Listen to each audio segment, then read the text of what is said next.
Yay, we're live. Can you guys hear me? I'm gonna actually just pop into the chat and make sure you guys can hear me.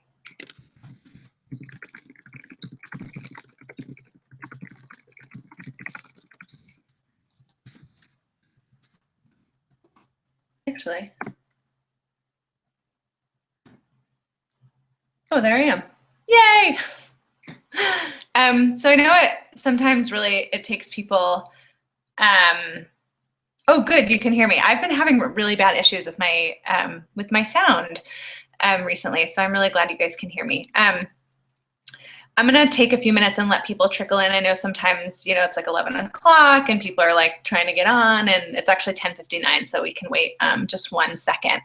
And so for you people watching the replay this weekend or tonight with your glass of wine, because there's nothing better than a Friday night with a webinar and a glass of wine. I just wanted to tell you that we're probably gonna run about an hour. I tested everything this morning. Oh, yay, thanks, Amelia. I tested everything this morning and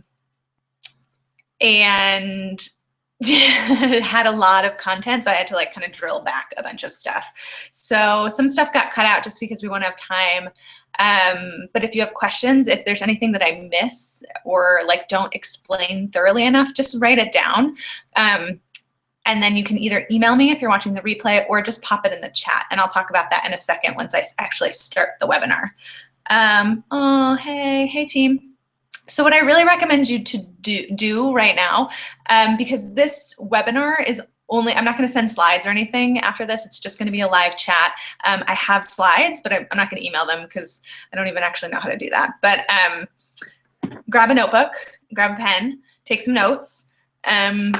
And yeah, there's some good information in here. And at the very least, you'll get to see the back end of how I set up my emails, which can be really, really helpful. I know when I was starting with Mailchimp and when I was starting email marketing, one of the biggest issues I had was I didn't know how other people did their stuff. And so I got to, it was really nice to be able to see the back end of someone else's and kind of be like, oh, that's how she does it. Oh, that's how she does it. Okay, cool. I also want to let you know that when I share my screen, you guys will be able to see my screen, but my chat box is over here on my secondary screen. Oh, Stephanie can't hear me. I'm sorry. That makes me sad. Well, hopefully, gosh, maybe try headphones or anything like that. Everybody else can hear me, so maybe try headphones, try refreshing, try shutting down. See if you can do that. I don't know. And at the very least, we'll have a replay, which I know is not the ideal solution. Anyway, but my chat box is over here. So I'm going to be looking. Okay, good. Refreshing. That seems to be the key if you can't hear me. Okay, so I'm going to be looking here when I'm talking to you, but if you have questions, I'm going to have to look over here in the chat. If you do have questions in the chat, because it scrolls pretty quickly, I'll try to look back and forth. But if I miss a question, feel free to post it at the end when I'm actually going to do a Q&A. Okie dokie, what time is it? Let's see, it's 11:02. Okay, I'm going to switch over. Hopefully somebody, if they come in last minute, that's totally fine. And we'll just go from there. So I'm gonna switch my screen over to my fancy dancy PowerPoint, which I haven't made a PowerPoint in, well, I make them for webinars, but I haven't made a PowerPoint since I was in college, so forgive me in advance. Okay, screen share. Hold on 1 second while I get this moved over. Oh, get screen 1. Let's try this. Ah! That's always the funniest part to me is looking at the, hold on 1 second. Don't get dizzy. There we go. Okay, cool. Can you guys see the screen over there in the chat? Let me know if you can see the screen. Yes, no, maybe? Yay, thanks, Sarah. Sarah, put your name in your thing. I think if you click, oh, PS, oh, I'll do this in a second, actually. If you don't have it, Sarah, I know that you are Anon 8088 maybe. If you click on the down, like in the lower corner of that box, it says sign in. If you click on the sign in, oh gosh, it doesn't, I don't know if it will, it might let you just put like a name in there so you don't have to like log in, but try that. Otherwise, you'll just be Anon 8088. Cool, okay, let's get started. So, email marketing, a crash course, an introduction to Mailchimp. So why do I use Mailchimp? That's probably a good starting point. Mailchimp is, number one, the easiest, most user-friendly software if you are just getting started. It is drag and drop, which I'll show you kind of how to put together a template. It's super duper easy to use. The interface, and I'll show you again on the back end, the interface is really straightforward. It's a scroll site. Once you start getting more advanced with email marketing, which I'm not even really there yet, but once you start, you know, if you really love email marketing and you want to play with it a lot more often, Mailchimp does have some limitations, and I can talk about that too. But email marketing is, I would say, the best for a very beginner kind of just getting started with email marketing and just cultivating a list. It is free up to 2,000 subscribers, provided that you don't do any sort of automation, which we will talk about as well. And 2,000 subscribers is a lot of subscribers. So you can have Mailchimp for free as a great software for a lot of years or a lot of months, or just depending on kind of your appetite for growing your email list. The other really great thing about Mailchimp is, as you guys are starting to maybe make websites or change websites or rebrand, Mailchimp is compatible with so many websites. It's really compatible with Squarespace, which I love. And that's my email provider, I'm sorry, my website provider. It's also really compatible with WordPress. I think it's compatible with Wix, although I'm not 100% sure. And it's also really, really a great way. You can integrate Mailchimp with so many different platforms and so many different applications and it's free, that it's like hands down the best free software that I started using in my business. So that's why I'm doing Mailchimp. That's why I think all beginners should start with Mailchimp, just because they have a really great, it's meant for beginner email marketers. Cool. So housekeeping. So we talked a little bit about the chat tango box. So if you have questions as I'm going through anything, feel free to pop it in the box. If you can't hear anything, if like something techie happens, please let me know, because otherwise I'll just be talking to an empty room by myself in my house. There will be a recording. I will send the recording immediately after this, maybe like an hour, just depending on how long it takes me to like recover from talking for an hour, and then set up the email to you guys. But I'm gonna take it down on Sunday, just because I think that's enough time for you guys to watch again if you want to, or people who want the replay can watch it over the weekend. Like I said, with their glass of wine on a Friday night, watching a webinar. I know I've done it before, so no shame in that. Yes, sorry. And yeah, you'll get an email. That's how it will be delivered, via your email. Cool, all right, now we're gonna actually get into some of the content. Why email? Why do I really, really, really believe in email marketing, and why do I believe every service provider and product provider and online business owner and retail business owner should have an email list? Well, because the point of marketing, which I think sometimes us small business owners lose sight when we're marketing, is to make more sales and to get more clients. That is the point of any marketing, anything. Pinterest, Instagram, Facebook, email list, any sort of marketing is supposed to make more sales and get more clients. That is the point.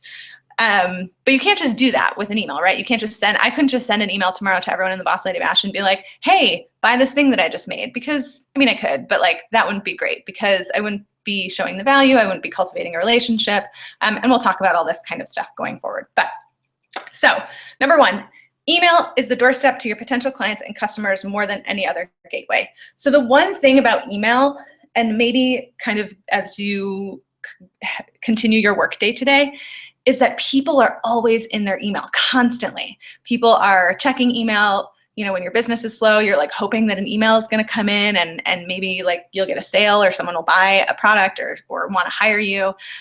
People are so attached to their email now even more so than when email first started. And email is not going away. So if you think about, I was in a meeting this morning actually talking about Facebook and how Facebook has changed so much for business owners. If you, let's say, started your business Facebook page in 2008 or 2009, it wasn't really that hard to get a bunch of likes, and people found a lot of engagement on Facebook pages. And they were a really, really great way to get traffic either to your website, to make sales, to do some marketing. Now, Facebook has changed the algorithm so much that it's really, really, really challenging to get your posts seen. I mean, we have great engagement in our Boss Lady Facebook group, but my personal Facebook page, which I started probably maybe like a year and a half ago, gets like no engagement. And I'm okay with that because I understand that Facebook's algorithm has changed more to funnel people to look at ads, Facebook ads, because it's revenue generating for Facebook, right? Email doesn't really have that problem. Email, number two, email historically has been the only constant in online marketing. It's always relevant, although it's changing. So if you think about, how we use email today, sure, you get a lot more email. However, the emails that you always open. It's the people that you really like. It's the stores that you really like. It's the people in your community that you're like, oh, I wonder what kind of value they're going to give me. So think about your own email journey. And think about how you use your own email. And that is kind of at least like a glimpse or an insight into why email marketing is so important. It's literally like, you're literally on their doorstep, as opposed to like an Instagram ad or something, that might attract potential customers, or it might not. You're not in their inbox. You're kind of on a scroll feed, and they might, take 2 seconds and say, oh, that's a pretty picture, and keep moving. So email is the only constant in online marketing. The third thing about email is by delivering constant value each week, email allows you to build a sustained relationship with your clients and customers that turns into more sales and higher revenue. That's kind of like a really big concept, so I'm going to break it down really quick. Think about the emails that you love to read from people, whether it's an internet marketer, whether it's a company, whether it's a store. What about it makes you open it up? I think, for example, I used to do some email marketing for a company in town that has a pretty big national and international presence. And we would spend so much time on headlines, and we would spend so much time on the content because they wanted people to open the email, obviously good headlines, get emails opened, but they also wanted people to feel entertained. They wanted to get people to feel like they knew the company just by reading an email. And that can be really, really challenging if you're starting to like go online and get more clients online and expand your presence. It's really, really hard to communicate who you are as a person on just a website. It can be really challenging. And so email allows you to slowly kind of reveal bits of your personality each week. And when I say by delivering constant value, which, there shouldn't be a comment there for all my editors out there. So by delivering constant value, I'm saying like giving people tips. Brianna, I know Brianna's on this call. Or no, is she? I'm trying to think. Anyway, so here's a really great example. Let's say you're a florist. I'm going to take Sue because I know I don't know if she's on the call, but she's going to watch the replay. So Sue's a florist, and Sue has a really, really great service coming out called where you can she'll order your flowers for you, but then you design them at DIY at a lower cost. So if Sue had started building an email list, she could, for the 3 weeks up to her like launching that product to her email list, she could be like, are you getting married in the summer? Here are 5 summer flowers that you have to use in your bouquet. Here are 5 color palettes. She could do like a Pinterest board and say, here are 5 color palettes that would be really, really helpful for potential brides for a fall wedding or something like that. And so creating value, giving people information for free, and slowly revealing your personality and being helpful is a really, really great way to develop a relationship with them when you don't get to look at them face to face, right? Because a lot of times our email lists are faceless. And so if you can deliver constant value, if you can deliver free information that that's like second nature to you, that potential clients would want, that's potentially easily Googleable, but you're doing the legwork of creating the content and then emailing it to them. And that's really, really helpful for potential clients. It makes them trust you a little bit more than just, some random person that they don't know. Oh, hi, Brianna, there you are. Ah, thanks, Lene.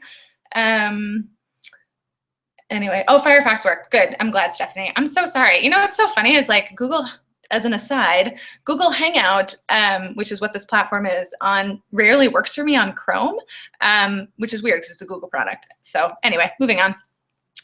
And then number 4 is especially important for service providers and also for product people who make products who make like the same product over and over and over again. Email allows you to launch and relaunch services and products. And so a lot of times services providers come to me and they're like, well, you know, I don't need an email list because I'm a designer and I only do logo design, I only do full website branding, and I only do website development or something. However, sure, your clients absolutely know that you do that internally or like instinctively. I'm sure they know that somewhere like way back in their brain, but how much information is in your client's brain, especially if they're small business owners or parents or a person, honestly, in the 21st century, they're so busy that they can't really remember like what it is that you do. And so they're like, ooh, do I know somebody that does this? And so launching a service, even if you already do logo design, it can be a really great way to remind people that, hey, I still do logo design. And maybe it's like, this week or this month, you know, I'm going to do logo design and it's going to be, you know, I'm going to chop $20 off or something and I'm going to give you a free consulting hour. Well, that's like a huge benefit. Like, you know, if you're like, I'm kind of have, you know, a little bit of a slow week between or slow month between projects starting, it's like, well, this might be a really great way to kind of reach out to potential clients or clients who have wanted to hire me but don't know how to work with me and just have them draw. Yeah, Sarah, I'm totally like thinking about you as I'm telling this story. It's a way that you can cultivate some of those clients who might have been interested in you. They might have inquired. They might have at the time not had the budget and then moved on. It might be a way where you can say, hey, P.S. I'm doing this. If you have any interest in doing it, it's either going to be, you know, maybe it's a discount. I don't really recommend discounts that often, but maybe it's like a flash sale. You're just going to do it for 3 days and the first 10 people to sign up. And it, you know, some people are like, oh, great. I'm so glad you reminded me because I do need a logo or I do need some new secondary branding or I do need an hour consulting or I need you for an hour to do, you know, something on my website. So it's a really great way for service providers to kind of remember that or help their clients in smaller packages or larger packages. Maybe you create a new service and you want to launch, you know, a new service and you want to let people know about it. Okay, so that's why email. How am I doing on time? Okay, good. So our agenda, I'm going to try and talk a little bit less. I'm Italian, so sometimes we talk a lot. So that's our introduction. I'm going to, 5 minutes. Yeah, it was exactly 5 minutes, and by 5 minutes, I mean 10 minutes. I'm going to do a quick Mailchimp tutorial. I'm going to show you how to set up a list. I'm going to show you how to format your email form, sign-up form, and how to add an opt-in freebie. I'm not going to show you how to embed it into Squarespace because I know a lot of you don't have Squarespace, but if you do want to see that, I'll create a video tutorial this weekend, and I'll just email it out to you guys. Then we're going to move on to content. I'm going to give you some suggestions about what you should write about, how often you should send, and why you should consider a welcome series. And I'm going to talk about that as well if you don't know what that is. And then we're going to talk about growth. How do you grow your email list? And then what are the best strategies that I have used in email list growth? So, oh, and then at the end, we have a little fun bonus that I'm really excited about. And then we'll do Q&A if you guys have any questions. Yeah, Stephanie, I would really love to, I will do a tutorial and I'll email it to you guys because when I did it earlier today, it took like 10 minutes and I don't, you know, I want to make sure I'm respecting everyone's time. So maybe at the end, if you want to stay on, I'm happy to do it with you then, if you have time. Otherwise, I'll film a tutorial and then send it out. Cool. I'm going to skip my story. You guys all know who I am. Well, I'll just do a quick introduction. I'm Lauren Caselli. I am the owner of Lauren Caselli Events, and my primary business is event planning and strategic events for small businesses and entrepreneurs and tech companies. And sometimes I do the Fortune 500 too. And I'm really excited because in a couple weeks, I'm going to be doing a really fun in-person workshop, probably about digital marketing. So it's going to be like a webinar, but in person at the library. So I really believe that live events, networking events are really, really important for business because people really love to see your face and they love to be in community with you. And I think it's been one of the best ways that I've grown my business. And so I do that for other people. And I also run the Boss Lady Bash, which a lot of you have been to. So I'm not going to go into detail about that. But if you want to check it out, it's bossladybash.com if you're watching the replay. Cool. Okay. Whew.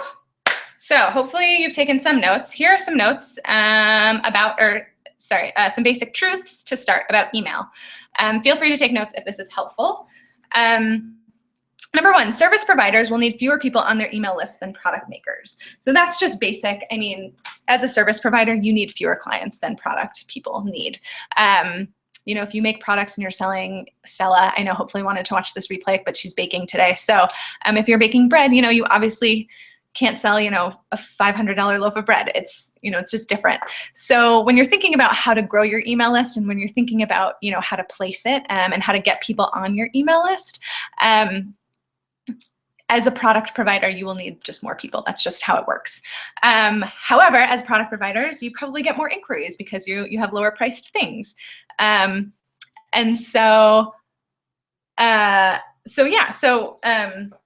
You probably have more inquiries, you probably have more people coming to you, probably have more clients, more sales, and it's easier for you to capture email addresses. So service providers, it might be a little bit more difficult. Product providers might be a little bit easier because you might have more people buying from you already. That kind of changes when you're a product provider that makes like really high-end things like art. But the great thing about email lists for both service and product providers is that it lets you diversify your income. So if your business right now is only selling $1,000 paintings, well, how can you create either information or how can you create maybe it's a course or an ebook or something that you can sell at a lower price point that gives people the same value or a similar value or some value as like a $1,000 painting or something like that. So I'll talk about that in a little bit too. Anyway, but those are service providers, generally fewer people on their email list than product makers. Number two, you do not need a huge list to be successful at selling your services and your products. A lot of times people's email list starts with pre-existing clients or people who have inquired with you or people who are almost like really close to a sale, but like, you know, went with someone else or decided not to do the product or whatever. So a lot of times people talk about huge lists and big time lists, but you really want an engaged list. You really want people who love you, who really appreciate you, who like your view of, you know, whatever it is, whether it's graphic design or photography.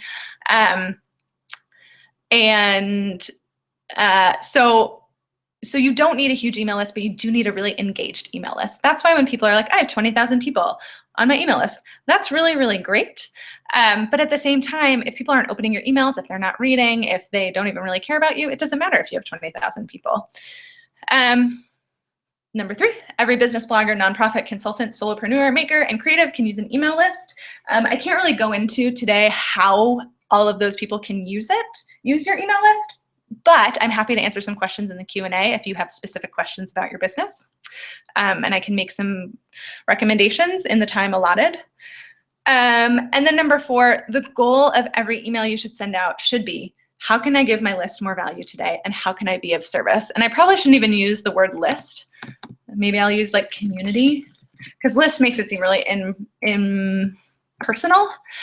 Because the people on your list are people. They're people who potentially want to work with you or who potentially want to buy from you or who potentially will buy from you again because they really like you and they like your product and they like your service. And so before you send an email, and I'll talk about this in the next one about biggest mistakes. Before you send an email, think, what's the value that I'm giving? What am I helping people with today? How can I make their lives a little bit easier? Because that's really all we want, is for our lives to be a little bit easier. Amelia, thank you. That desk is actually Anna Boswell's, and I was borrowing it for that photo shoot, and then I borrowed it for like a year, and then she actually asked for it back. So I have a new desk now, sadly, but thank you. Okay, biggest mistakes about email: calling it a newsletter and treating it like a newsletter. And I say people are selfish because in order for people to open an email, and think about you, like what does it take for you to open an email? Number one, a newsletter, the old way of email marketing, the old way and by the old way, I mean like in 1995, up to probably like the early 2000s, open rates for all email lists were like in the 70s and the 80%. Because remember how we used to use email? It was like mail, right? We would open it, we would read it top to bottom. It was super long, but we liked it because it was like replacing mail. We didn't have to open the mail. We didn't have to have the garbage. Now we don't really use email like that anymore. And when I say people are selfish, people want to open email. We have so much email already that we only want to open emails that are going to benefit us. How can you help me? How can you make my life easier? What kind of discount can you give me? What can I learn from you? How will you make me laugh? You know, all that kind of stuff. Like, you know, so people want to be entertained, they want to be educated, or they want something for free or something for a discount, or they want something. And I'm not trying to say that like people are terrible individuals, but what I'm saying is we have all of us have limited amounts of time that we can dedicate to processing information and processing email. And so if somebody's sending me a newsletter about like the updates in their business, that's great. Maybe I'll open it because I know them and I like them, but I'm gonna like skim it and then I'm gonna delete it because it doesn't really help me in any way other than giving me a little update. So I think as you're trying to change your email strategy, think about your newsletter, not so much, your email list is not so much a newsletter, you know, like that somebody's reading over their breakfast table. Think of it as like a handwritten note. Like, what would you want somebody to read? What would you want somebody to take to heart? Another mistake that people make is creating brand new content that you haven't written elsewhere every week or every month. So I'm going to show you this in a little bit, but usually when I write my emails, I take the best blog posts that I've written that week. I take the first 10 or 15 sentences or 5 sentences, depending on, you know, what a natural break is. Oh, thanks for never deleting me, Megan.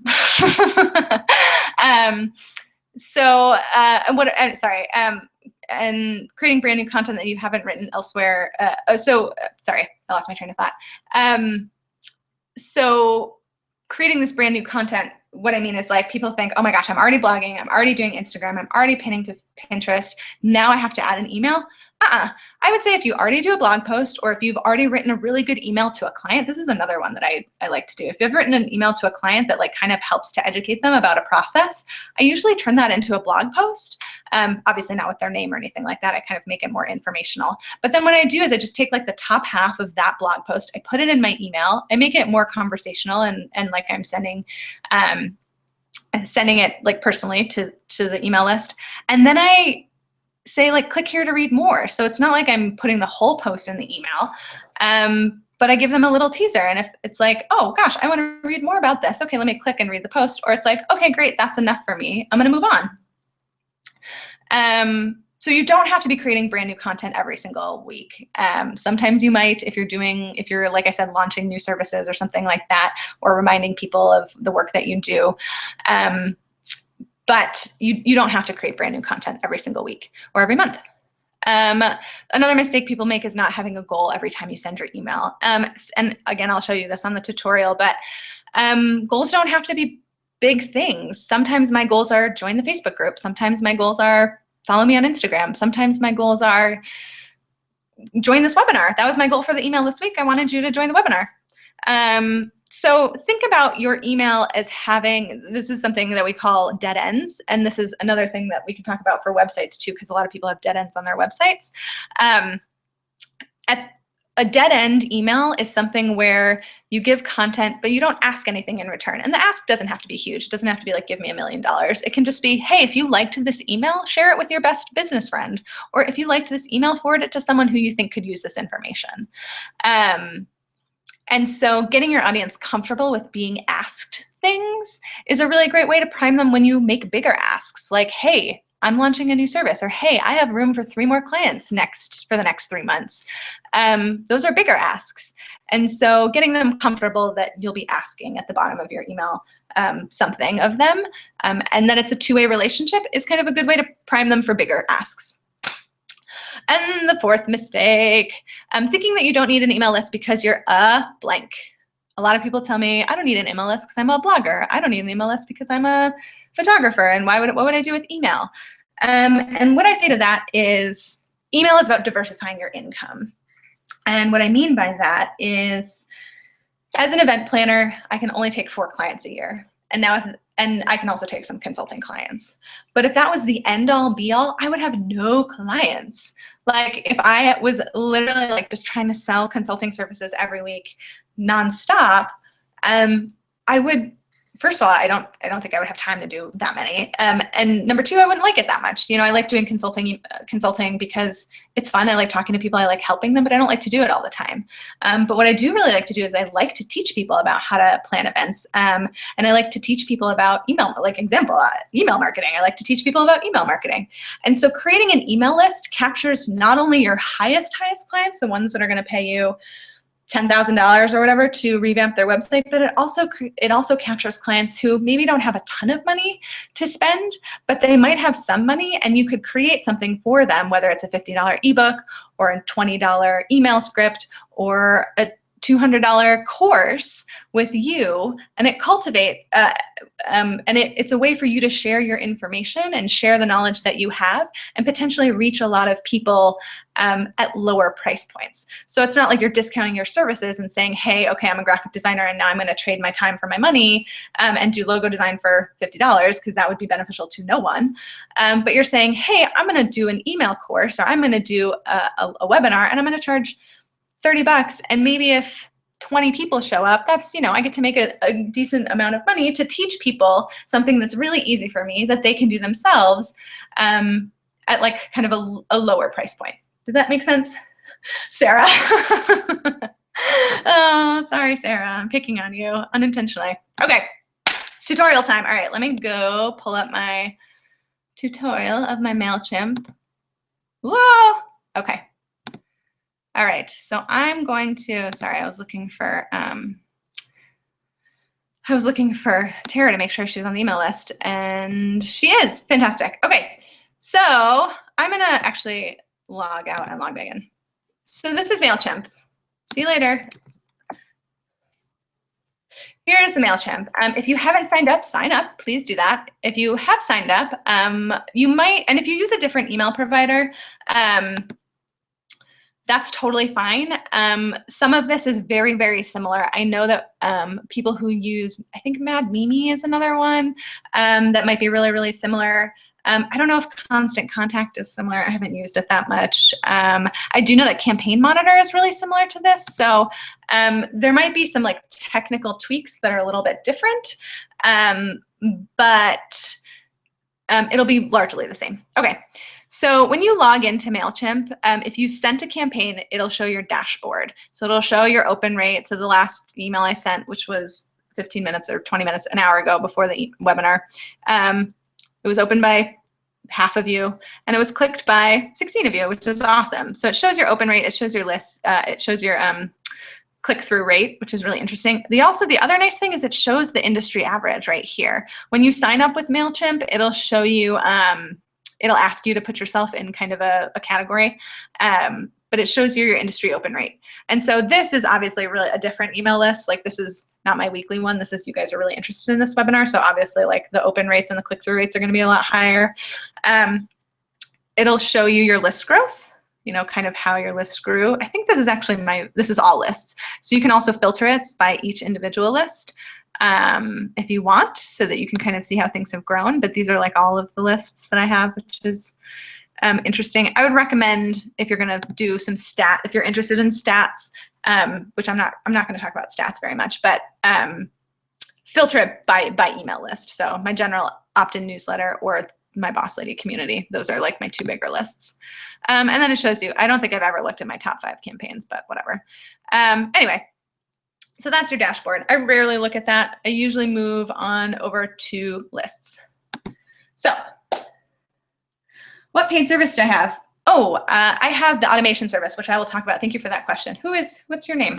It's Anon1390. I have automation. I'll touch on automation really, really briefly at the end of this. So if you first sign into Mailchimp, you won't have any lists, or maybe you have one list. And I'm going to show you how to create a list really quickly. Oh, hey, Bianca. I do have the monthly automation, and I think it's 10 bucks or 15, something like that. Create list. Okay. Oh, sorry. I should go back to that, actually. So it'll ask you to create a group. The group function in Mailchimp is one of my biggest pet peeves. They don't do a really great job explaining it. They don't do a really great job. They don't do a really great job with it at all. What it's supposed to be is potentially a way to segment people who have kind of come to your email list from different points of entry, but they don't do a really great job at letting you do that after your list has already been created. So I don't ever use groups. I don't know anyone that does. If you do know how to use groups, I would potentially take a tutorial from you because it's so confusing and not a really great feature of Mailchimp. I hope they're watching right now so they can maybe make some updates to that. So when you create your list name is something that you can find easily. So my friend Abby, I don't know if she's here. I did an example one for her earlier. She's on a nonprofit called Parenting Place. So Abby, I hope you don't mind, I'm going to use the Parenting Place. So this is the Parenting Place's general email list. The default from email is going to be lauren@laurencaselli.com. The reason I didn't put a fake email address in, like Abby at, let's see if Abby's at parentingplace.com, they ask you to verify it. See, oh no, they won't. Interesting.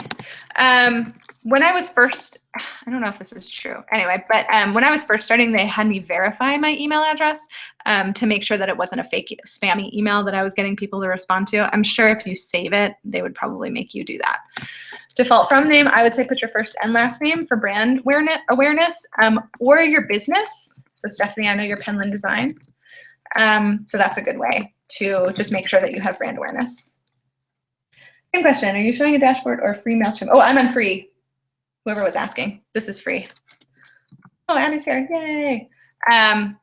Yeah, this would be the same. The only thing that's going to be different for the paid version is the automation, and I'll show you that in a second. Okay, cool. From name, if we're really doing it with Abby, we're going to do Abby Lee. Actually, don't do caps because people will think you're yelling at them, so Abby Lee. Write a short reminder, you signed up at one of our events or through our website.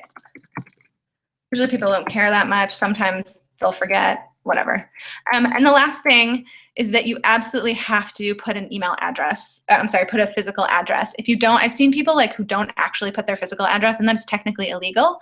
And that's because there was legislation that was passed that you have to, if you're sending an email, you have to have a physical address. I think that cuts down with spamming. There was some anti-spamming legislation passed. So you have to have a physical address. I am comfortable putting my address on here. A lot of people aren't, and that's fine. I recommend either buying a PO box, or if you have a business address, or if you have a friend that has a PO box that would let you send your mail to them, your email mail. Nobody's going to actually write you a letter. I don't think I've ever gotten a letter from my email list, but it's illegal for you not to have an actual email list actual physical address related to your email list. I've seen people who put middle of nowhere, Bozeman, Montana, illegal. Their email could potentially be shut down. Notifications. I do daily summary just so that I can track my stats, and then you save your list. You don't have to get notifications, but anyway. Oh, Tara lost connection. Oh, I'm sorry. Can everyone else still hear me? See me? Hear me? Maybe. Try refreshing, Tara. I don't know if she can hear me or see me, probably not. Anyway, so you've created your list. You have no subscribers. Cool. Okay. Well, hopefully she can figure it out. You have no subscribers. If you have gone to an event, I know some of you have in-person events and stuff. Connection to the chat. Okay, try refreshing. If you have an event that you've done, Abby, I know that you guys do events, so you can import your subscribers, and it'll just ask you to import them from either, you can copy and paste them if you have a big Word document, or you can copy and paste them from an Excel spreadsheet. These are kind of some, Google Contacts, you can do that. I've never actually done it with Google Contacts because sometimes it can be a little bit more tricky. But if you have a spreadsheet, you don't have to manually enter it in, which is kind of a nice feature. So anyway, we're not going to import contacts because I don't have a sheet. We don't have subscribers, but we are going to create a sign-up form.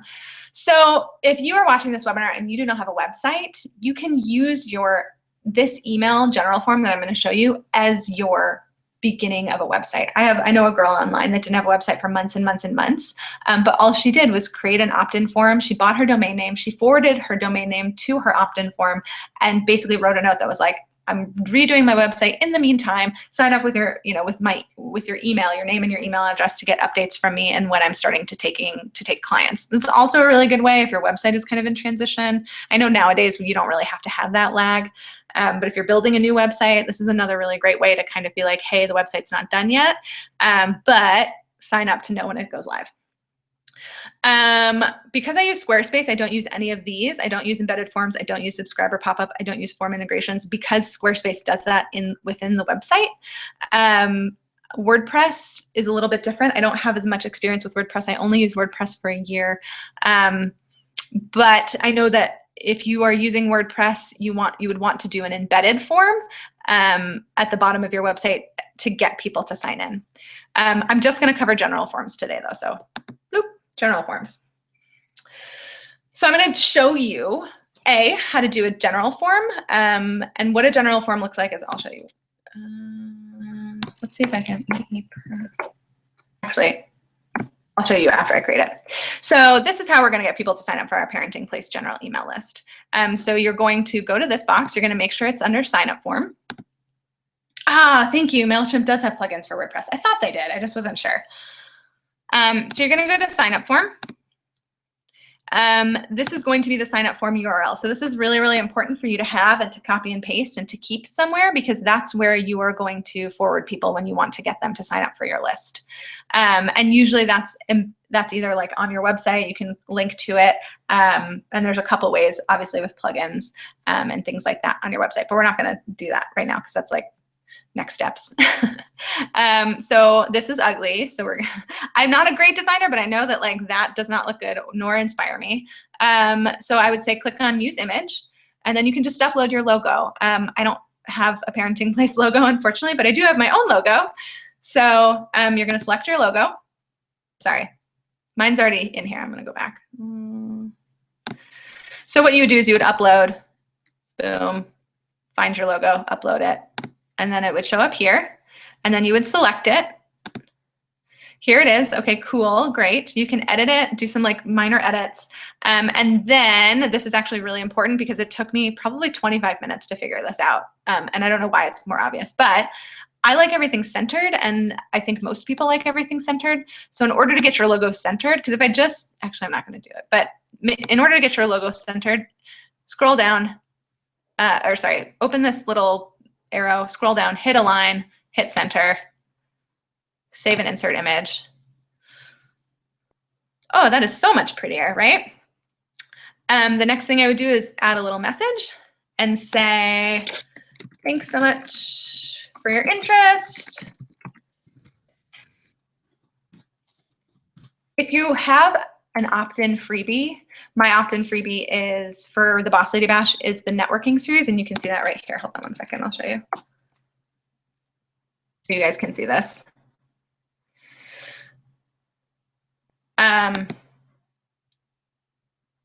So when you opt in, so here's my little opt-in box right here. Put your first name, last name, email address. It goes to I want in, and then I deliver them a freebie. What is my freebie? Here it is. How to create your own mastermind and growing your network workbooks. Those are my freebies.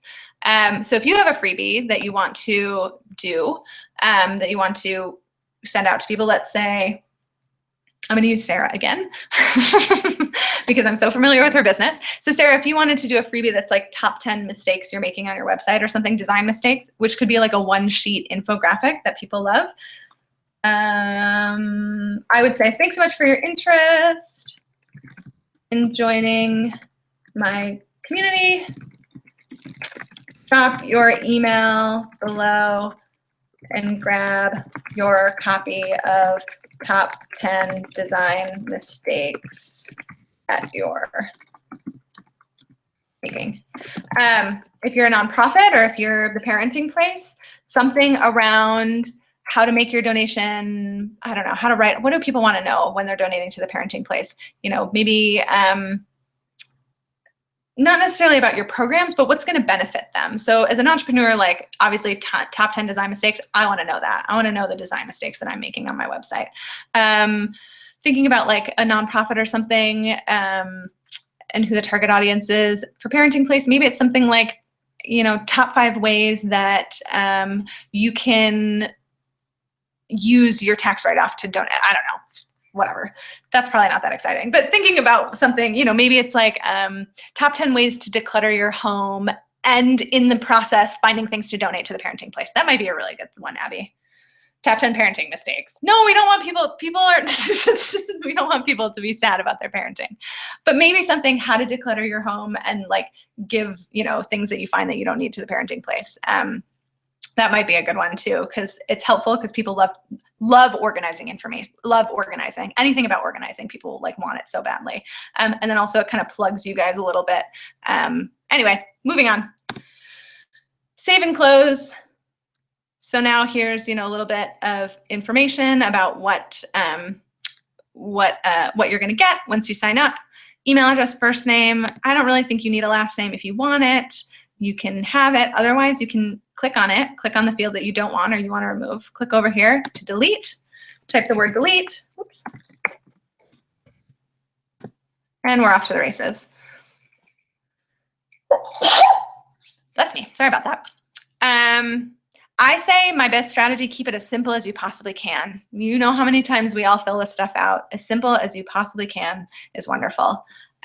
Subscribe to list, easy, simple. So let's say somebody signs up with this, they put their email address in. Then what happens is they get a confirmation email that says, please confirm that you really want to be on this list. However, that email is also kind of ugly. And it's also another touch point where you can use, you can change the language on that email a little bit so that people kind of know what's coming and they don't just like delete the email. Oh, we're coming. Don't worry, I'm coming. We're almost there with the freebie. So the next step is you're going to go to your opt-in confirmation email. I click on that one. So what's going to happen is this is what, if I sign up for the Parenting Place's email, this is what I'm going to get in my inbox. It's going to say, please confirm subscription. I'm sure we've all seen this. What I like to do is I like to say, please confirm your subscription, and then you'll get your freebie. Design mistakes. So, save and close. That way people don't just like delete this email. They know like, oh, I need to confirm in order for me to get my freebie. You can also do that down here if you would rather, like put it down here, whatever. You can do that here. I think I would rather much have it like front, top, center.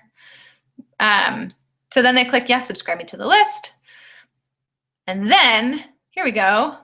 Oh, I also would recommend changing this subject line. So this is the subject line, boring. I would say change it to something like freebie or like almost there. Confirm, please, smiley face. Just making it a little bit more personable. And then last thing, so there are 2 ways that you can upload a freebie. The first way is again with a 3rd email. So people are going to get 3 emails. They're going to get they're going to get 2 emails. They're going to get the confirmation email that says, yes, I want to be on this list. And then they're going to get your final welcome email. Now these final welcome emails are super bogus. However, this is how you deliver your freebie. So you click down on the subscribe piece, you make sure you go to final welcome email. Again, you change the subject. So this is your name, email. You change your subject to say, I always do this, freebie, because people, oops, that's not how you spell freebie, because people are like, oh, I want to make sure I open it because I want to make sure I get my freebie. Top 10 design mistakes. Changes that. That's why, like, whenever you see my webinar or my emails, it'll say like webinar. It's because I want you to know, like, oh, this is about the webinar. Boom. Whatever. So I make sure to put something. You don't have to do it like that. You can do it however you want, but I'm just showing you what I do. So people make sure that they get this So they click on it and they get their download. So then what you do is you go down here and you click edit. Boring, your subscription to our list is boring. Delete that and say, thanks so much for signing up. Here's your freebie. Oh, wait, sorry. Click here, whoops, to get your freebie. So then what you're going to do is you're going to scroll on this. You're going to click the hyperlink button. You're going to scroll down, link to. You're going to go to File. And then you're going to upload your PDF. So Sarah, for you or whoever, if you go create your freebie, make it a PDF, which I don't have time to show you how to do that today, but you make your PDF and you upload it here. Again, same. I have one that's called the seat filling checklist. So we'll use that just because we have that. And that's for events. You select. So what happens if you insert it just like this? Oh, that was fancy. It hadn't been doing that for me in the past. Anyway, so yeah, so that's how you do it. So now you save and close. Boom. So there's the freebie. That's how you deliver the freebie. Thanks, Mailchimp, for that great unsubscribe button. Really annoying, but so that's one way to deliver your freebie, like that. The other way to deliver your freebie, and this is how I do it for Boss Lady Bash. I think some of you guys know this, but instead of doing a final welcome email, I do a confirmation thank you page. And so if you look at my website, I have a website that says join, a place that says join, but I also have a page on my website that's called, I think it's Thank You Boss Lady, ? I'm not quite sure if that's it. That's what it is. So I created this page because I wanted to do a video, and videos are really hard to deliver via email. So I did a video. I've got my freebies here. They can click on them. Again, Instagram, yada, yada, yada. So instead of me delivering that final confirmation email, I don't deliver that. I instead created this website page, and then I just click here and I put it in there. I save. And then once people sign up, it will direct them right after they sign up and put their email address. It will redirect them from your sign up form, which is this, after they drop their email in, subscribe to list, and then they'll get directed to this page. The bummer about that is that they don't have to subscribe. They don't have to click that second automation, that second email, the opt-in confirmation, and so they might not actually opt into your list. I chance it. It's like a chance that you can take. I like the experience a little bit better because I think that this is prettier than Mailchimp. It did not actually talk about Mailchimp design. I'll do that really quick. I'm not, as you all know, I'm not a designer, but you can also do your fonts. If you click design it up here, you can do your fonts. You can do, it'll show you like, so if you wanted to change the background to this lovely shade of purple, oops, it didn't change it. You could do that. Ugh, this is gonna look gross. Ugh, yuck. Anyway, but you can change your background. You can change your header. If it's text, you can change your header text. You can change the body. You can change the fonts for all of this stuff. You can change the colors. So it might be worth kind of like looking at your own branding. I just do white on white on white on white because it's easiest, and that's kind of on brand for me. But if you're more of a designer, if that's something that you like to do, then you can obviously make it much more designy. And that's it. So I'm gonna run you quickly through a campaign. Gosh, I talked so much on this. We might have to do a part 2, or maybe I'll just keep going. And you guys can get the replay if you have to jump off right at noon. So when you do a campaign, so you have your list set up, done and done. That's how you deliver your freebie. I showed you 2 ways to deliver your freebie. Go to campaigns. You're going to create a campaign. I always choose a regular campaign when you're starting. Plain text campaigns were really, really popular when people had Blackberries or people weren't having images. I don't do plain text campaigns all that often. Sometimes if you have a big community that uses Blackberries, that might be a good thing to do. But okay, so we're gonna go to the parenting place, general email list. We're gonna send it to our entire list. We're going to name our campaign February newsletter. This is nobody sees this except you. Your email subject, let's say top 4 ways you can help us. I don't know, that's kind of a terrible subject line, but your mileage may vary on this.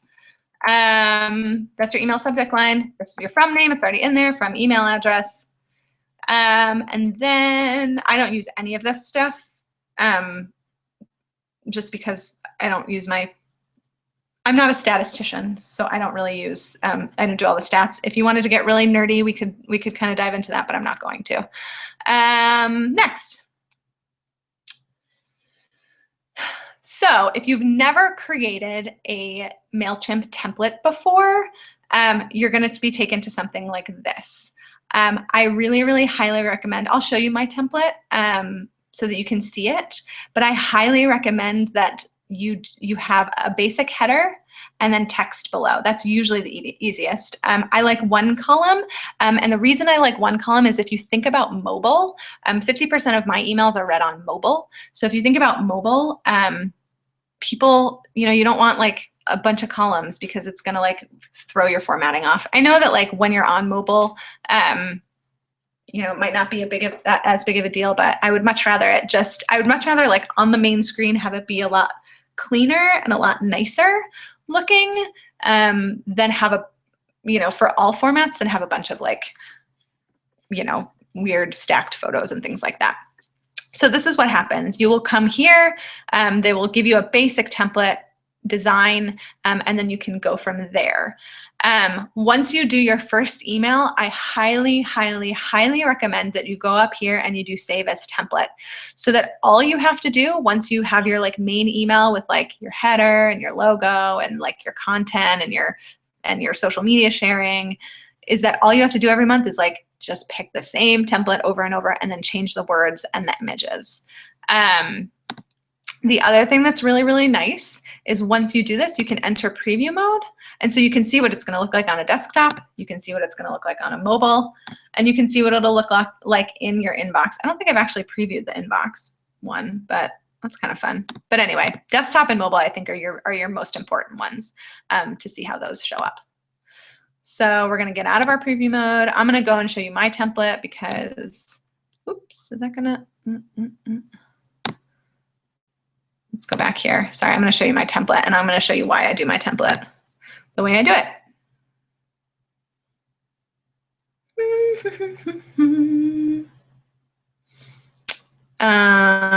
Nope.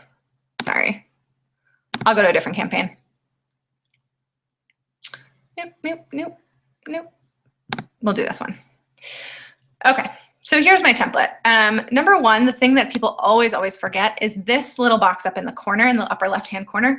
That is when you send an email, like there's a subject line, and then it says like at the end of it, it'll say something like, it'll have like a little bit of teaser text. This is your teaser text. A lot of times people will not put information in there, or it'll be like weird caps locks, and it'll be like, see what's up with us this month or something.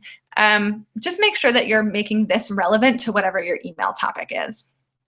Next. So I always use test first name. I'm not going to go into that yet. I do my content. I don't use an image, and the reason I don't use an image is, again, images take a long time to load on mobile, and images also take a long time to load when people are opening them on desktop. So I really stay away from images at the top just because it can take a while to load, and I don't want people to have to wait to get the content. I'd much rather have them open it up and just be able to read the content. So I do my thing. You can see I always have a link. And then I always have a call to action at the bottom. If you've ever read any of my emails, I always have a call to action. And that's, again, that's the ask. That's getting people to say like, telling people like, hey, come hang out with me or watch this webinar or whatever. And then I have my social media buttons. Cool. So that's fun. Emails, Mailchimp is drag and drop. It's really, really easy.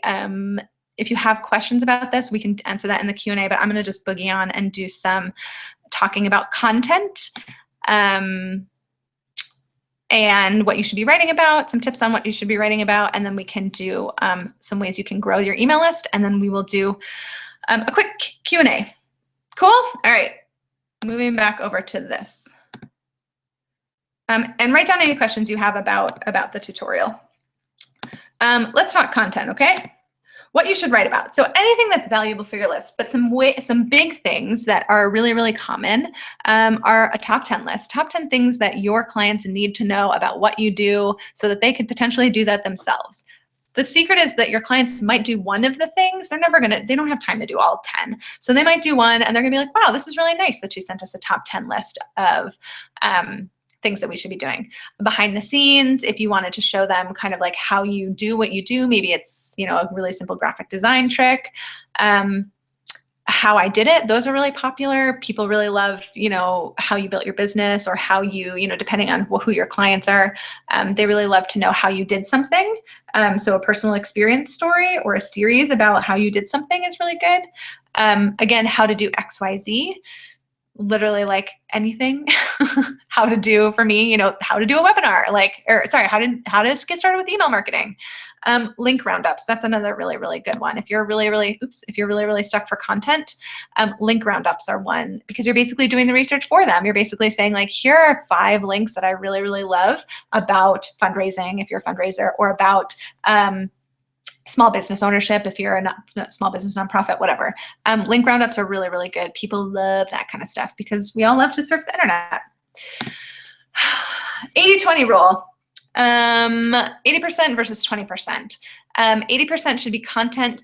80% of your emails should be content giving, 20% of your emails should be selling. So if you ever notice, that rule of thumb is like, you should, for every 1 email you write selling people something, like giving them, you know, saying like, hey, I've launched a new service, you should write 4 to 5 other emails to them that just have anything like one of these kind of things, giving value. And that doesn't mean like you can't ask in the bottom, like follow me on Instagram. That doesn't count as a sale. That's like a suggestion. But a straight sales email, like, hey, buy this product, or hey, buy this thing, 80%, 20%. If you're just starting out and you're just getting people like used to you, 90%, 10%. Because you want to build that relationship before you try to sell, right? Because don't we all hate it when like we sign up for something and then all they do is spam us with sales emails? It's like my biggest pet peeve. Again, you can link to news, blog posts, or other goings on in your business or your company, but that should be secondary. The value should be first. The email, the whatever it is, the top 10 list or the top 2 list or the first 10 sentences of a blog post, that great content should be first. And then at the bottom, I didn't show you this on my last email, but at the bottom, sometimes I'll do like the blog post. I'll round out the blog post that I ran this last week. So that stuff should be secondary. Anything that's not really, that's taking people out of your email, that's not making them read for the first, you know, couple sentences or something, should be secondary. So make sure you're giving value right away with a, you know, a couple sentences about, you know, a personal experience or something. And then, you know, you can do, you know, link to news, again, link to news, other goings on blog posts, if you have a new hire or something like that, but that should be secondary. You must have a call to action. You want people to do something. Again, follow on Instagram, follow me on Pinterest, you know, join my Facebook group, all that kind of stuff. Those are, every single email should have an ask, whether it's a sales ask or just a kind of like, share this with someone. That's another really good one. You should share this with someone if you really, really liked it, because chances are maybe you have 50 people on your list and 49 of them don't share it, but if one person shares it, that's one more person that you get on your list, or that's one more person that potentially could be a client.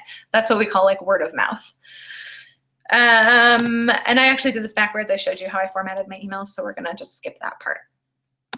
Growth strategies. How do you get free people on your list? Number 1, using an opt-in. That is the number 1 way to get people on your list. They are trading information for an email address. I'm not going to go super duper deep into that, but you can see it all over my website about how I get people with my opt-ins. And that's a really great way to passively grow your list. Every time you blog, you should have an opt-in box. If you notice on my blog, there's an opt-in box at the bottom of every single one of my posts to get people to sign up for my email list.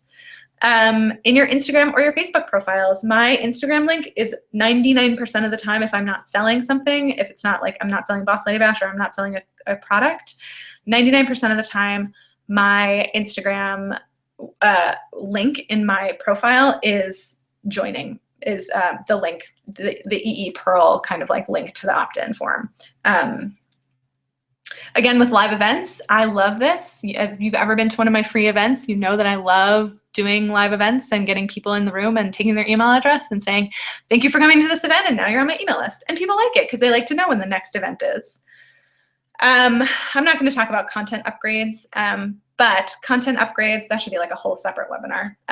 Content upgrades, which basically is like another sort of opt-in, but it's only a specific blog post. If you're guest blogging on someone else's website, that's a really great way. Instead of saying, hey, come to my website, you can guest blog on someone else's website and then link them to your email opt-in.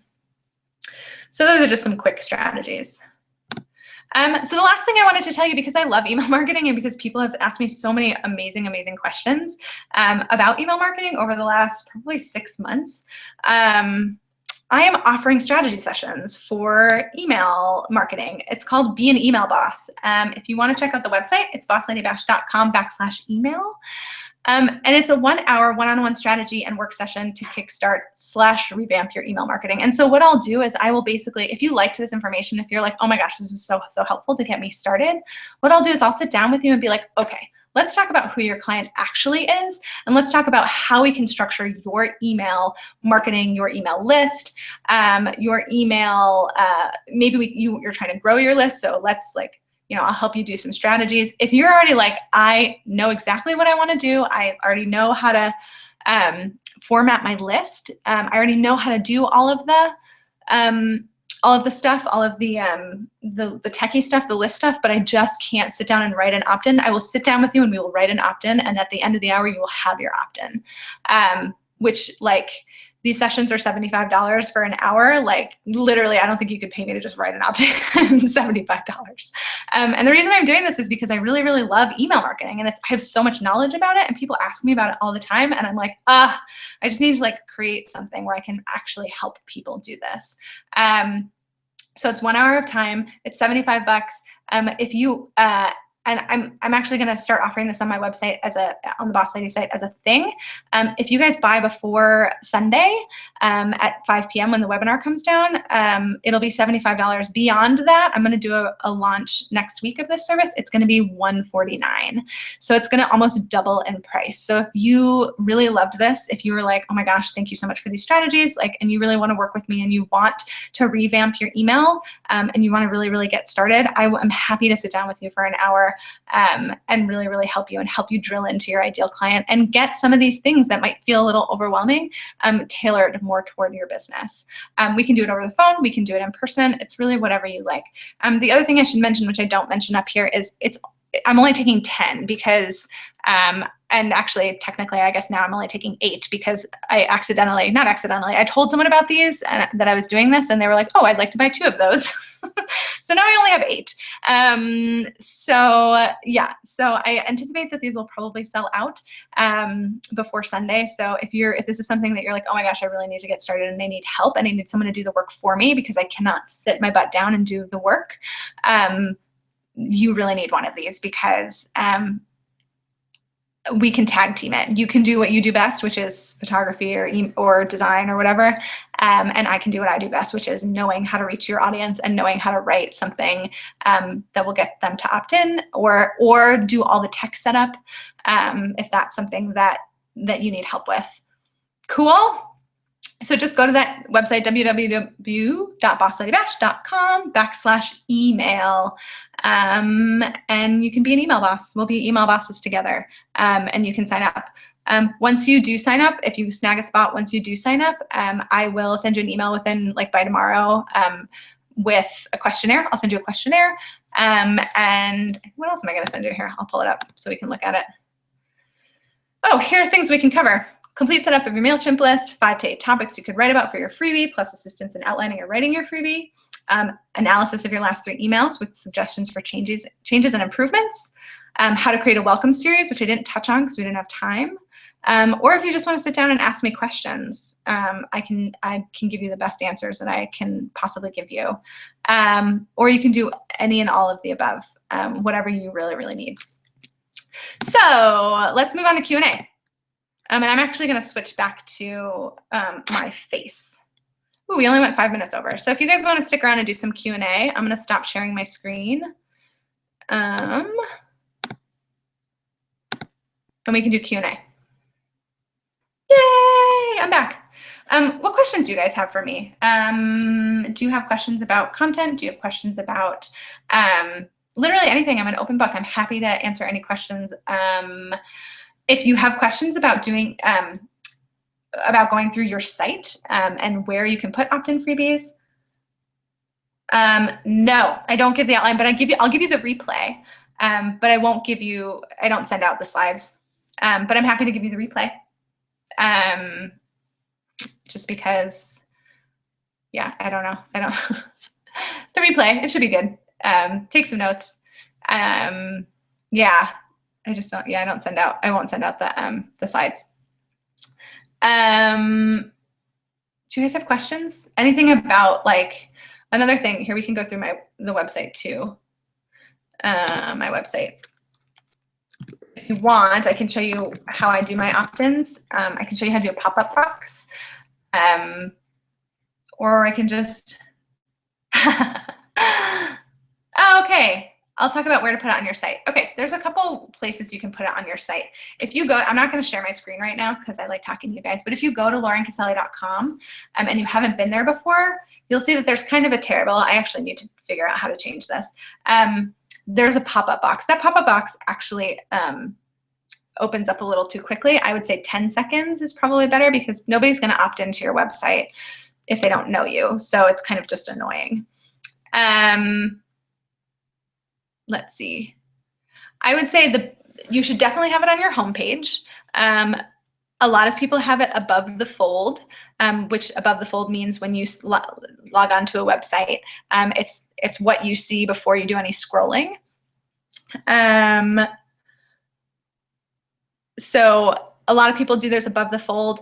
I find the best place to do opt-ins. I always do them on my blog posts at the bottom of every, okay, at the very least, let me try and answer this question. At the very least, I will put them at the bottom of every single blog post that you write. And also when you write it, don't say sign up for my newsletter because, ugh, who wants to, that is like so, I mean, it's not terrible. It's just, that's not incentivizing enough for people to want to give you their email address. We're a little bit more protective of our email addresses now. And so if you're at the bottom of a blog, you want to say, hey, do you want my top 10 design mistakes that you're making? Pop your email address below and you'll get them. So just constantly letting people know what they're going to get in exchange for an email is really, really helpful because a lot of times people are like, sign up for my newsletter. People are like, maybe that's enough to convince them, but it's a good thing to convince them, or a good amount of stuff to convince them, something that they can take away, a freebie, a PDF, and the PDFs don't even have to be long. Like some people are like, oh, I can't write my PDF. I think my first PDF was like 1 page. It was like, I used to be a copywriter, so it was like top 10 copy mistakes you're making. This is why I have the design mistake thing. And it was like bullet point 1, 2, 3, 4, 5. And there's strategy around that too, which I haven't talked about, your opt-in freebies. But as long as you have like some information, people will trade you their email for it, means they want it, it means they're interested in it. That's a really great place to start, rather than just like getting your opt-in box and hoping, crossing your fingers and hoping that people sign up. I recommend that you have a pop-up at some point on your website. Squarespace, you can do that internally. I know WordPress has plugins too. And that is something that you could probably like Google and figure out. It took me a while on Squarespace. It took me a while to figure that out. And you should have it on your homepage at minimum. Bottom of every blog post, you should have it on your homepage. Mine's all the way at the bottom. Hopefully people are scrolling through that site. If not, it should be homepage like above the fold on the top. And then, hold on, wait, I give you 3. Oh, and then as a pop-up, kind of like the pop-up. We all have different feelings about pop-ups. Some people hate pop-ups. They convert really well. As much as you hate pop-ups, I know we all hate them. They convert so well. when people see them, they're like, they're one of the highest converting. And by converting, I mean like they actually incentivize people to sign up for your email list a lot better than a lot of other methods. So how often should you be sending out a newsletter? That's a really good question. It depends on A, how much time you have, and B, so here's my thing. I like to try to send out a weekly newsletter. And sometimes I miss weeks, I'm going to be honest with you. I like to send out a weekly newsletter because a lot of times when people sign up for a freebie, they've come on it from like, they're like diving into the internet and they find me, they sign up for my freebie, but they have no idea who the heck I am.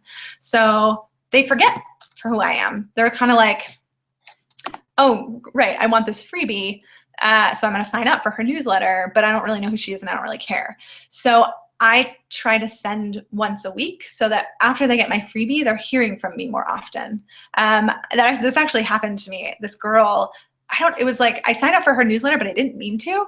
I wanted like the freebie that she had to offer, but I didn't know who she was. She was guest posting on someone's site. It was like very confusing who she was. And then what ended up happening is I got it and I was like, who the heck is Indigo Colton? I was like, did I sign up for this? Who is this girl? And so I clicked on the email and I read it and I was like, wow, this email is really good. Like she's got a lot of really good information. So I really recommend once a week so that you can cultivate those clients. If you don't have time to be sending an email once a week, at minimum once a month. And again, we build email marketing up so big. We're like, I can't send an email. I'm so scared. I'm so afraid. At the very end of the day, it's just an email.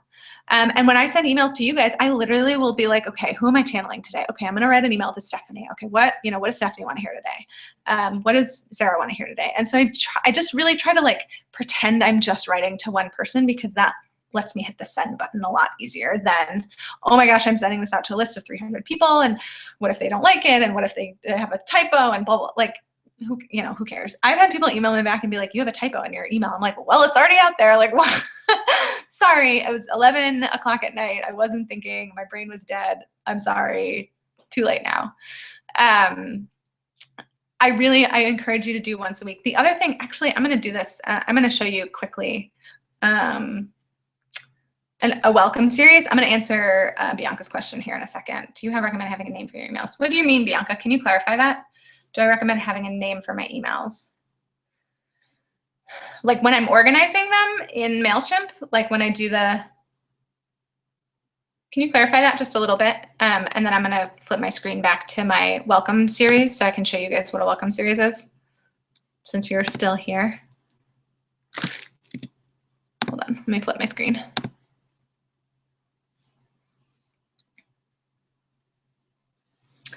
A theme rather than a newsletter. Oh, I see. You mean like, yeah, that's a really good question.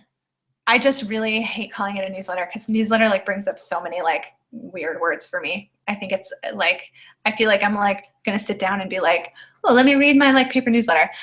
What do I call mine? I call mine my list. Join my community is a good one if you're kind of like building a community. A lot of people not really here because there's a lot of like Native American connotation to it, but a lot of people say like join my tribe.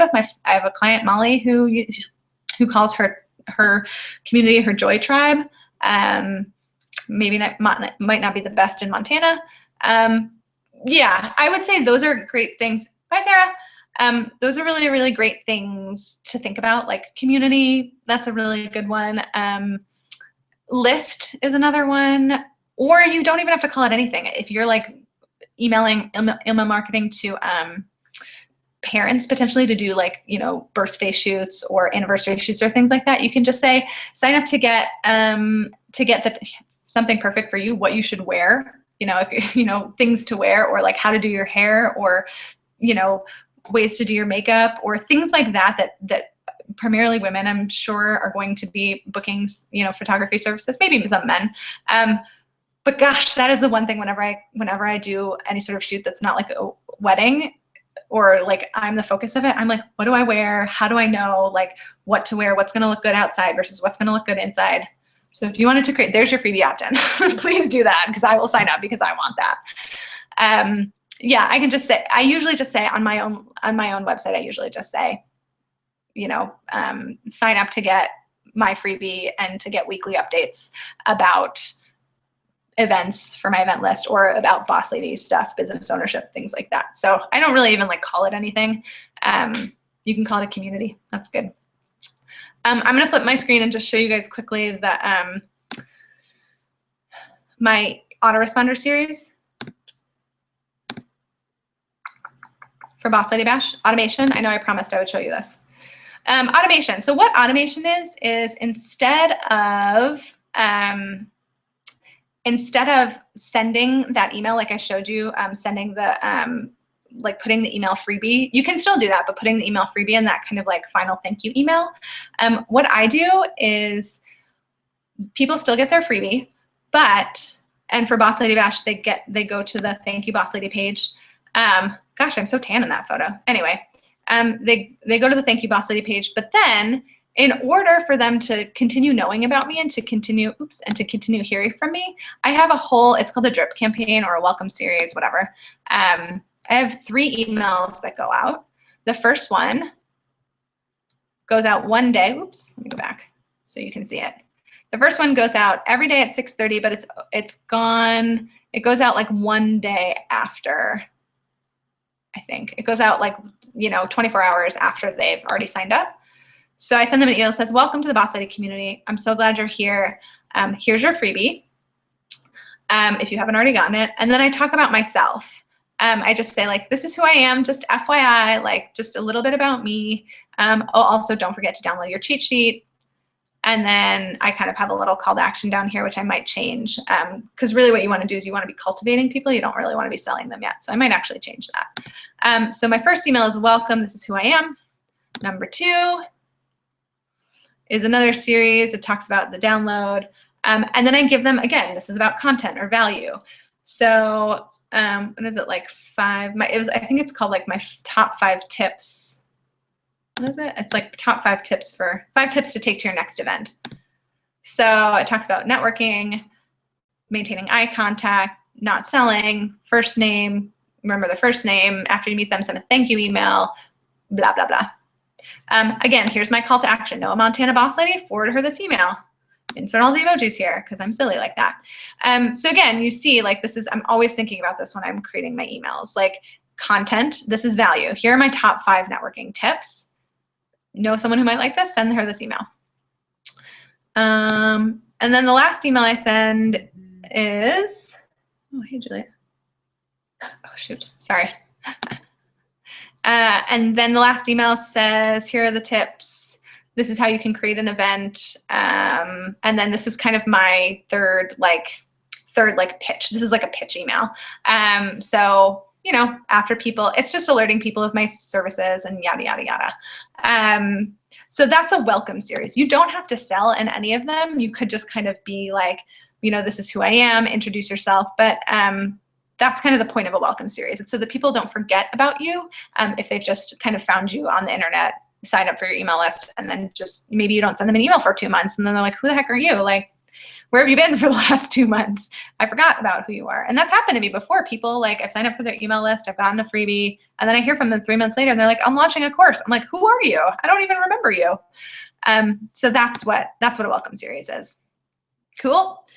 Do you write out my topics in advance so you have a couple weeks ready, or do you go to do them each without an outline? I do them without an outline. However, it really depends on what works for you. I have been doing email marketing for a long time, not only for myself, but also I did it for Westpaw Design in town, and I've done it for a bunch of other clients all over the world.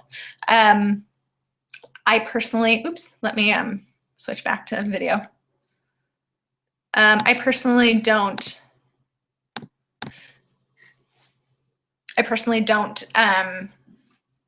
do an outline just because I don't have time to do an outline. It's just one of those things where, this is actually a good point. I think about what I want to create, and then I think about how I can create an email around that. So like, for example, people have been asking me about email marketing for months. They've been like, tell me how to do this. Tell me how to do this. And I'm like, finally I was in Florida and I was like, I'm going to teach people how to do email marketing. Like, hello. And so I was like, I'm going to offer a service, but I also want to offer something free because I know so much about it. And so what I ended up doing is I was like, okay, my email subject this week is going to get people to this free webinar because I have so much, and they're going to take away a lot of value from it because, you know, I feel like this is information that you all could Google on the internet. You don't have to like get it from me, but you trust me. So if you don't, if you don't want to sign up for a session, that's fine. But at the same time, it's like, oh, now 15 people know that I do email marketing sessions, and they might be able to be like, hey, I have a friend that can help you with your email marketing. And so that was kind of my thinking behind something like this. It can be free, but I can also, it can also help you go to the next level. Stephanie, honestly, I don't plan this stuff like more than 2 weeks in advance just because I don't have the time to think about it. If I'm going to do a bigger launch, and I'm thinking about doing a bigger launch about how to create a Boss Lady Bash, that takes me a couple months just because I have to think about emails and I have to think about webinar and promotion and blah, blah, blah, blah, blah. It's just like a much more complicated thing. But usually if it's something where I'm like relaunching a service, or if I'm giving a discount, like I did on my Lauren Casilli events email, I just did usually my sessions are $199, and I was just doing a flash sale because I wanted to do a couple quick sessions because I had some time. And so I was like, I'm discounting my sessions. I'm only taking 5, they're $99. And that was really great because I had some space to do those. So nope, I don't do it in advance. I should. There was another question I think that I missed, and I'm trying to see if what's going on? There we go. Where to put it on my site? Why is this not working? I talked about that a little bit. Is that it? Yeah. Cool. Any other questions? Do you guys have any other questions? I'd love to help you. If not, we can, I can do a quick Squarespace tutorial. If you guys want to jump off, that's totally fine. I'm going to do a really quick Squarespace tutorial and show you how to put it, if you have a Squarespace site, show you how to put it in the Squarespace site. That way I don't have to like send out another, create another video. So I'll do it really, really quick. It's actually super duper easy. So again, I think, Brianna, were you asking me? Somebody was asking me about, somebody's asking me about where I put my email opt-ins. Hold on, I keep forgetting to switch my screen. Switch my screen. There we go. Sorry. Nope, there we go. So let's go to Boss Lady Bash. So let's say I'm writing a blog post, which I did, why you need to be building your email list. What is Squarespace? Squarespace is my website platform. Oh, hey, lady.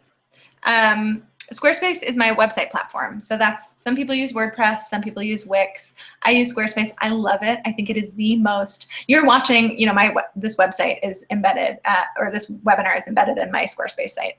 I love it so much. It's so easy to use. It's like drag and drop, plus it's able to be customized a little bit, but it's so easy for someone who has like a little bit of back-end knowledge. Yeah, so WordPress is similar. Like Sarah Cobble said, that WordPress also has some plugins, but I'm just gonna show you quickly how I do it. If you guys, this will be, if there's other than having more questions, this will be the last thing that I do. So Squarespace, I add a post, I click on my plus. My post title is, since we're doing top 10 design mistakes, top 10 design mistakes. I write my post, googly-gook. I put a picture in there maybe, and then what I do is I click this little button, and that brings up things I can add. I'll scroll down. Under the more subcategory, it's like the third one down, I think, basic, gallery, summary, more. It's the fourth one. Click newsletter. And then you can use, I always change my title. So I love that it shows you like right here what you're about to write and what it looks like. So drop your name, or I usually say drop your email below to get, I think mine is 12 secrets to a sold out event. And then sometimes I'll be like, thanks, sister, because I like to be fun. You don't have to put a disclaimer in there. I like to require the name field. Unfortunately, Squarespace doesn't let you just do the first name. They do first and last. It's kind of a bummer, but whatever. But I definitely love to use the first name. I like a center alignment. You can do center, right, left, whatever you want. You can float the fields or you can stack them. I like floating them. Stacking obviously is like this. And then the most important piece of this is going to storage. And then I think what you have to do, oh, Mailchimp might actually be automatically included. And then what you do is you click on it, you sign in to Mailchimp, hit login, use your username and password. And then what it does is it automatically populates all of the lists that you have. So let's say, like for me, I think this one, you know, let's say I wanted people, well, this is my general email list. So I would say, well, if it's on the bottom, oh, anyway, 12 secrets to a sold out, that goes with this list. The Lauren Caselli events, general opt-in. Advanced, sometimes I'll change the submit button. I'll say I want in, because I'm fun like that. The post submit message is what happens to this box after they drop in. Sometimes I say, you're a gem. Your freebie is flying through the internet on its way to you. Boom. Done and done. That's how I put it in my site. And that's the same anywhere on a Squarespace site. It is super easy. Okie dokie. Cool. I'm not going to publish this. I'm going to delete it. Do you guys have any other questions? I'm happy to be on here. I know we kind of went over. We went about half an hour over. But if you guys have any questions, any more questions? Otherwise, if you know anybody that really needs help with their email list, if you need really help with your email list, I'm happy to sit down with you. Again, the website, I'll put it in the chat. Here, it's Boss Lady Bash. Oops, let me actually. /email. Boom.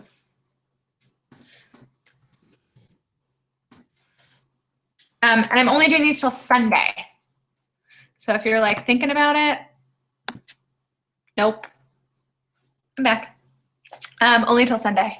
Cool? Awesome. Thank you guys so much for showing up, and thank you so much for spending today with me. It was really nice to kind of have a fun little Friday lunch break. If you want more stuff like this, if you're like, Lauren, I really need help with whatever it is, I would love to do more webinars. Just let me know.